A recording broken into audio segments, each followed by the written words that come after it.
અજોડ છે, અદ્વિતીય છે. આ ગુરુજનો તમને બીજે ક્યાંય જોવા નહીં મળે. તો આપ સૌનો ખૂબ ખૂબ આભાર. ખૂબ ખૂબ આભાર વિદ્યાર્થીનીઓ. હવે આપણે સાંસ્કૃતિક કાર્યક્રમ તરફ આગળ વધીએ છીએ. તો હું તમામ મંચ પર ઉપસ્થિત ગુરુજનોને નમ્ર વિનંતી કરીશ કે આપનું સ્થાન મંચની નીચે તરફ લઈ લેશો, સામે તરફ લઈ લેશો. અને આપણો સાંસ્કૃતિક કાર્યક્રમ શરૂ કરીએ. ગુરુબિન જ્ઞાન ન ઉપજે, ગુરુબિન મીટે ન ભય, ગુરુબિન સંજય ના કરે, ભલે વાંચો સુશોભે. આ સાથે હું વિનંતી કરીશ ટીવાય બીકો ગુજરાતી માધ્યમની વિદ્યાર્થીની કુમારી રાધિકા નંદાની કે તેઓ ગુરુ મહિમા વિશે સ્પીચ આપે. કુમારી રાધિકા નંદાની. જે આપણને અનેક જીવનોથી સંચિત કર્મોની સાંકળમાંથી મુક્ત કરવામાં મદદ કરે છે, જે આપણને આત્મજ્ઞાન શીખવે છે, તેવા ગુરુને હું વંદન કરું છું. નમસ્તે આદરણીય આચાર્યશ્રી, માનનીય ઉપાચાર્યશ્રી, વંદનીય ગુરુજનો તેમજ વિદ્યાર્થીની બહેનો.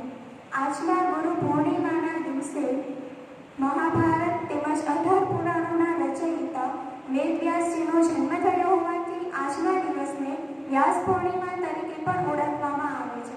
તેમજ કબીરજીના શિષ્ય ધીરુદાસજીનો જન્મ પણ આ જ દિવસે થયો હતો.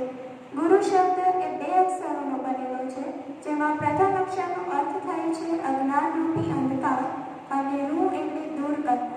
ગુરુ એ આપણા જીવનના અજ્ઞાનરૂપી અંધકારને દૂર કરે છે. આપણે સૌ જાણીએ છીએ તેમ આપણા જીવનમાં ગુરુનું ખૂબ જ મહત્વ છે અને ગુરુના વિના આપણે જીવનમાં કશું પ્રગતિ પણ નથી કરી શકતા. એક રીતે માતા પિતા આપણને સંસ્કાર આપે છે, એટલે આપણા પ્રથમ ગુરુ એ આપણા માતા પિતા છે. શિક્ષક જે આપણને અનેક બાબતો શીખવી તમામ રીતે પરિપૂર્ણ કરે છે, એટલે તે આપણા બીજા શિક્ષક છે. શિક્ષક એ આપણને અનેક વિષયોનું જ્ઞાન શીખવે છે અને તે પોતાના જીવનના અનુભવો દ્વારા કેટલાય વિદ્યાર્થીઓના જીવનને શ્રેષ્ઠ બનાવવાનો પ્રયત્ન કરે છે.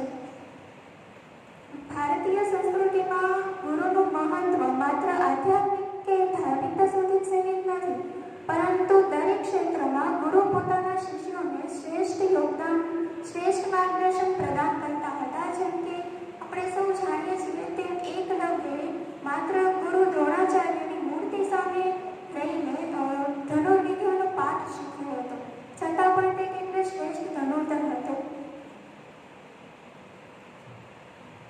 સર્જનની શરૂઆતથી જ કૃષિ, આધ્યાત્મ અને શૈક્ષણિક જ્ઞાનનો વિકાસ થાય તેના માટે ગુરુ શિષ્ય પરંપરાનો જન્મ થયો હતો.